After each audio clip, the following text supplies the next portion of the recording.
Hey guys, welcome back to day 2 of beach pest. మేమైతే ముందు రోజు అసలు ఏవి రైడ్స్ చేయలేదని చెప్పేసి నెక్స్ట్ డే అయితే మార్నింగ్ వెళ్ళిపోయామన్నమాట. యాక్చువల్లీ మాకు పారామోటరింగ్ అయితే ఇంట్రెస్ట్ ఉండింది, కానీ అది చేయాలంటే బీచ్ సైడ్ తీసుకెళ్ళట్లేదు. సో మేము బీచ్ సైడ్ చూడాలి, బీచ్ వ్యూ చూడాలి అని చెప్పేసి మేమైతే నెక్స్ట్ డేనే మార్నింగ్ స్టార్ట్ అయిపోయాము.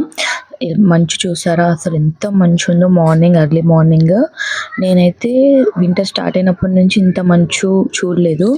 నార్మల్గా కొంచెం కొంచెం చూసాను, కానీ ఇంత మంచు అసలు వెహికల్స్ కూడా కనిపించనంత మంచు ఉందన్నమాట. ఆ ప్లేస్కి అయితే రీచ్ అయిపోయాము మేము. అక్కడ రీచ్ అవ్వగానే ఇంకా అలా ట్రయల్స్ చేస్తున్నారనమాట వాళ్ళు. అలా ట్రయల్స్ చేస్తుంటే ఫ్యాన్ చూసారా, ఆ ఫ్యాన్ స్పీడ్కి మన పారామోటరింగ్ అనేది రన్ అయిపోతూ అలా గాల్లో ఎగిరిపోతుంది అనమాట.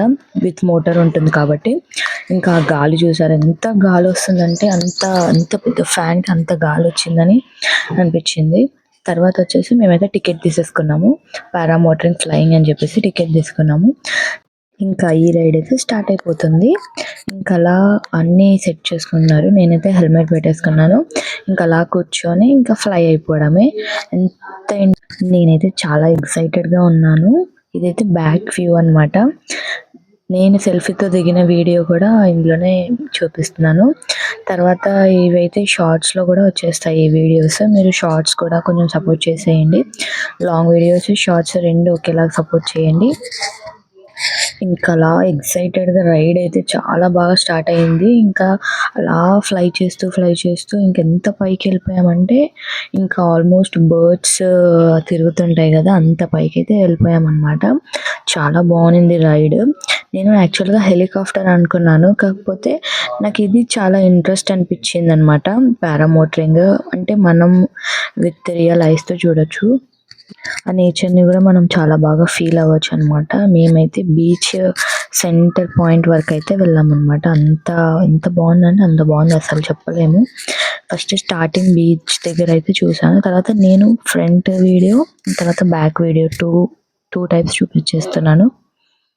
ఫ్రంట్ వీడియోలో వచ్చేసి నా ఎంతూజియాస్టిక్, నా ఎమోషనల్ ఫీలింగ్స్ ఇవన్నీ అయితే మీరు చూసేయచ్చు. బ్యాక్ వీడియో వచ్చేసి ఇలా బీచ్ వ్యూ అయితే చూసేయచ్చు. బీచ్ మీకు అందరికీ తెలిసిందే ఎంత బాగుంటుందో బీచ్ వ్యూ, ఇంకా మనం మాటలో చెప్పలేము, అంత బాగుంటుంది అనమాట. పక్కన వచ్చేసి గ్రాస్ ల్యాండ్స్ అయితే ఉండేది.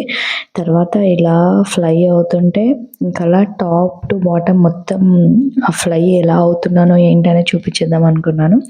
నెక్స్ట్ వచ్చేసి ఇంకా బీచ్ దగ్గరికి స్టార్టింగ్ తీసుకెళ్ళినప్పుడు ఇలా ఉన్నింది. ఇంకా అలా సెంటర్ ఆఫ్ ది బీచ్ వరకు అయితే తీసుకెళ్లారు.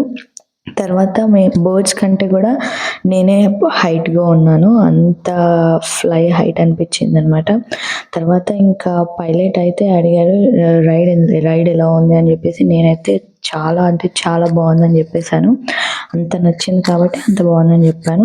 తర్వాత ఇది బ్యాక్ వ్యూలో చూసేయండి, మొత్తం రిటర్న్ అయిపోతున్నాం అనమాట. అంటే ఎలా వచ్చామో అటు సైడ్ నుంచి మళ్ళీ రిటర్న్ అయిపోతున్నాము. ఇవైతే గ్రాస్ ల్యాండ్స్. యాక్చువల్లీ మేము ఈవెంట్కి వచ్చాం కదా, ఆ ఈవెంట్ రిలేటెడ్ అయితే మీకు చూసారు బ్యాక్ వ్యూలో. తర్వాత ఇంకెలా కొంతసేపు రైడ్ అవుతూ ఇంకా మంచిగా. మీరు కూడా ఇలాంటి రైడ్స్ ఇలా ఈవెంట్స్ దగ్గర ఎక్కడైనా పెట్టినప్పుడు అసలు మిస్ అవ్వకండి. ఎందుకంటే పర్టికులర్గా ఇలాంటి రైడ్స్ కోసమే చాలామంది గోవా అని, మనాలి అని అలా డిఫరెంట్ లొకేషన్స్కి అయితే వెళ్తుంటారు చాలా అమౌంట్ స్పెండ్ చేసి. కానీ ఇక్కడ నాకు చాలా బెటర్ అనిపించింది, రీజనబుల్గానే అనిపించింది. అంటే హెలికాప్టర్ 4K ఉన్నింది, ఇది మాత్రం 2500 ఉన్నింది. అంటే వేరే దగ్గర నార్మల్గా ఇలా బెంగళూరులో అలా ఉంటాయి కదా వేరే ఏరియాస్లో, అక్కడైతే ఎక్కువే ఉన్నింది. ఇక్కడ నాకు బెటర్ అనిపించింది అని చెప్పేసి నేనైతే ఇక్కడ ఫ్లై అయ్యాను. తర్వాత ఇంకా అలా చూస్తూ ఇంకా గ్రాస్ లైన్స్ కూడా వచ్చేసాయి. చూడండి ఎంత బాగున్నాయి గ్రాస్ లైన్స్. కంప్లీట్ ఆ ఊరు మొత్తం కనిపించేస్తుంది అనమాట. యాక్చువల్గా హెలికాప్టర్లో వెళ్ళినా ఇంత మంచి ఫీల్ రాదేమో నాకు తెలిసి. యాక్చువల్ ఫస్ట్ హెలికాప్టర్ అనుకున్నాను, ఇలా కన్ఫ్యూషన్లో ఉండే అనమాట. లేకపోతే ఫస్ట్ డేనే రైడ్ చేసేదాన్ని. ఫస్ట్ డేలో చాలా అంటే చాలా కన్ఫ్యూజన్ ఉంది, హెలికాప్టరా పారామోటరింగా అని చెప్పేసి. సో ఏది అనేది డిసైడ్ చేసుకోలేకపోయాను. ఈలోపు టైం అయిపోయింది, వాళ్ళైతే నో అని చెప్పేశారు. ఇంకా సో నెక్స్ట్ డే ఎలా అయినా ఫ్లై చేయాలని చెప్పేసి ఇంత లాంగ్ డిస్టెన్స్ అయినా కూడా మేము వచ్చేసాం అనమాట. చూడండి ఇలాంటి రైడ్స్ అఫోర్డబుల్ ప్రైజెస్లో దొరికినప్పుడే ఎంజాయ్ చేసేయాలి. ఇంకా అలా మాటలో నా రైడ్ అయితే కంప్లీట్ అయిపోయింది. అందరు ఎలా ఉందని అడుగుతున్నారు. నేనైతే సూపర్ డూపర్ ఎంత బాగుందంటే అంత బాగుందని చెప్పేసాను అనమాట. నిజంగా నాకు అంత నచ్చింది కాబట్టి జెన్యూన్ రివ్యూ అయితే ఇచ్చేస్తాను. చాలా నచ్చింది. నేనైతే ఇలా ఒక బర్డ్ లాగా అనిపించింది నాకు. తర్వాత ఇంకా ఇక్కడ పారాషూట్ కోసం అయితే వాళ్ళు హాట్ ఎయిర్ బెలూన్ ఉంది కదా, దానికోసం అయితే ఇలా ఫ్యాన్ అయితే పెట్టారు. మేము అలా కొంచెం ఎంజాయ్ అవుతున్నాం అనమాట. యాక్చువల్లీ చాలా సన్నీ డే అనే చెప్పొచ్చు. ఇంకా అలా పారాషూట్, పారాసైలింగ్ ఇవన్నీ అయితే వాళ్ళ అడ్వర్టైజింగ్ కోసం అయితే పెట్టుకున్నారు.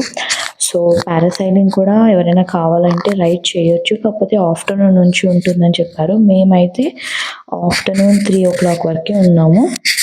యాక్చువల్లీ ముందు రోజు కూడా రావడం వల్ల చాలా అంటే చాలా టైర్డ్ అయిపోయాము. సో మ్యాక్సిమం నెక్స్ట్ డే వచ్చినప్పుడు ఎంత కవర్ చేయాలో దానికంటే ఎక్కువే 100కి 1000% అయితే సాటిస్ఫై అయితే చేస్తాము. పారాసైలింగ్ రైడ్ కూడా చూడడానికి బాగుంది, ఇంట్రెస్ట్గా. కాకపోతే మనం క్యాప్చర్ చేసుకోలేము, చాలా కష్టం. 2 హ్యాండ్స్తో మనం పట్టుకోవాల్సింది.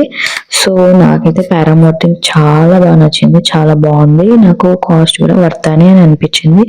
తర్వాత ఇంకా ఇలా రైడ్స్ అన్నీ ఇలా అయిపోయిన తర్వాత మేము అలా బీచ్లో కూడా కొంచెం సేపు ఎంజాయ్ చేద్దామని చెప్పేసి బీచ్ దగ్గరికి వెళ్దాం అనుకున్నాము. ఇంకా అక్కడ మీకు చాలా అయితే మేము ఎక్స్ప్లోర్ చేస్తున్నాము. అవి మీకు కమింగ్ వీడియోస్లో అయితే వచ్చేస్తాయి. అలా బీచ్కి వెళ్ళాక ఫొటోస్ దిగకుండా ఉంటాము. ఇంకా అలా కొన్ని రీల్స్, ఫొటోస్ అవైతే దిగేసాం అనమాట. డిఫరెంట్ సాంగ్స్కి సెట్ అయ్యేలాగా అలా అయితే కొన్ని వీడియోస్ దిగేసాము. యాక్చువల్లీ మేము ఇంత క్రౌడ్ వస్తారని ఎక్స్పెక్ట్ చేయలేదు. ఆ రోజు శివరాత్రి కాబట్టి నార్మల్గా కోటప్పకొండ అలా వెళ్తారు చాలా మంది, అక్కడ ఫుల్ రష్ ఉంటారు కదా అని చెప్పేసి అనుకున్నాము. కానీ ఆ రోజు అక్కడ చూసి వామ్మో ఈరోజు ఎంత రష్ ఉన్నారు ఏంటబ్బా అనిపించింది. అసలు అంత నార్మల్గా లేదు, అసలు మామూలుగా లేదు, రష్ అయితే చాలా ఉంది. తర్వాత ఇంకా అలా కొన్ని ఫొటోస్ వీడియోస్ దిగిన తర్వాత ఇక్కడైతే సీషెల్స్ చాలా కనిపించాయి మాకైతే. తర్వాత ఒక ఫిష్ కనిపించింది. సో చూసారా, ఫిష్ ఎవరో తొక్కేశారు పాపం. తర్వాత క్రౌడ్ అయితే చూసి వామ్మో అనుకున్నాము. ఇంకా మేము వచ్చేసి క్యారవాన్ వీడియో అయితే రికార్డ్ చేసామన్నమాట. అది మీకు కమింగ్ వీడియోస్లో చూపించేస్తాము. ఈ క్యారవాన్ రూమ్ టూర్ మొత్తం అయితే చూపిస్తాము. ఇందులో ఏ సెలబ్రిటీ అయితే స్టే చేశారో అది కూడా మీకు చెప్పేస్తాము. నెక్స్ట్ వచ్చేసి జైపూర్ టెన్స్ అనమాట. జైపూర్ టెన్స్ లో కూడా పెద్ద పెద్ద మినిస్టర్స్, కలెక్టర్స్ వాళ్ళైతే ఇక్కడ స్టే చేశారు. ఈ జైపూర్ టెంట్ ఏ మాత్రం తక్కువ కాదు, ఎంత బాగుందంటే ఎంత ప్రీమియం ఉంది. అది కూడా మీకు కమింగ్ వీడియోస్ లో ఒక బ్లాగ్ అయితే చేసి పెట్టేస్తాను. ఇంకా ఈవెంట్ దగ్గరికి అయితే వెళ్ళామన్నమాట. ప్రిపరేషన్స్ ఎలా జరుగుతున్నాయో ఒకసారి చూద్దాము. అంటే ముందు రోజు ప్రిపరేషన్స్ చేసేటప్పుడు రాలేదు కదా, అంత మొత్తం అయిపోయిన తర్వాత వచ్చాము. ఇలా ఈరోజు చూద్దామని చెప్పేసి అయితే వచ్చాము. ఇంకా ఇక్కడ ఈ స్టేజ్ పైన నిన్న సెలబ్రిటీస్ అందరూ తిరిగారు కదా, సో మనము ఒకసారి ఈ స్టేజ్ పైకి వెళ్ళిపోదామని చెప్పేసి అలా స్టేజ్ పైకి వెళ్ళాము. ఒక చిన్న ర్యాంప్ వాక్ లాగా అయితే చేశాను. సో నిన్నైతే ఈ సెలబ్రిటీస్ నడిచిన ప్లేస్లో మనం ఈరోజు నడుస్తున్నాం అంతే. ఇంకా ఈరోజు ఎంతో మంది సెలబ్రిటీస్ నడవబోతున్నారు. లైక్ హైపర్ ఆది, యాంకర్ రవి, ఇంకా సౌమ్య జబర్దస్త్ ఆర్టిస్ట్, బుల్లెట్ భాస్కర్, ఇంకా అలా చాలా మంది యాంకర్ శ్రీప్రియ, వీళ్ళందరూ చాలా మంది వచ్చారు కదా. ఇక్కడ టెన్స్ ఉన్నవి మాత్రం అక్కడ భరతనాట్యం చేస్తారు కదా, వాళ్ళ కోసం అంట. నెక్స్ట్ ఇక్కడ నేను వచ్చేసి వైరల్ కోకోనట్ జెల్లీ అయితే టేస్ట్ చూసాను అనమాట. ఇప్పటివరకు విన్నాను కానీ ఎప్పుడు టేస్ట్ చూడలేదు. అక్కడ అవైలబుల్గా ఉందని చెప్పేసి తీసుకున్నాను. టేస్ట్ అయితే చాలా బాగుంది. అసలు న్యాచురల్ ఫ్లేవర్స్, అసలు ఏ ఇంగ్రీడియంట్స్ అనేది అయితే కలగలే, టేస్ట్ సూపర్ ఉంది. ఇంకా మేము అలా ఇంటికి రిటర్న్ అయిపోతున్నాము. ఇక్కడ మీకు క్రౌడ్ చూపించడం కోసం పార్కింగ్ లో కార్స్ ఎన్ని ఉన్నాయని అయితే చూపిస్తున్నాను. మీరు చూసేయండి ఎంత క్రౌడ్ వచ్చారంటే, అసలు ఆ టైంలో అంత క్రౌడ్ వస్తారని అస్సలు ఎక్స్పెక్ట్ చేయలేదు. Thanks for watching. Bye guys. ఇలానే సపోర్ట్ చేస్తుండండి. See you in next videos.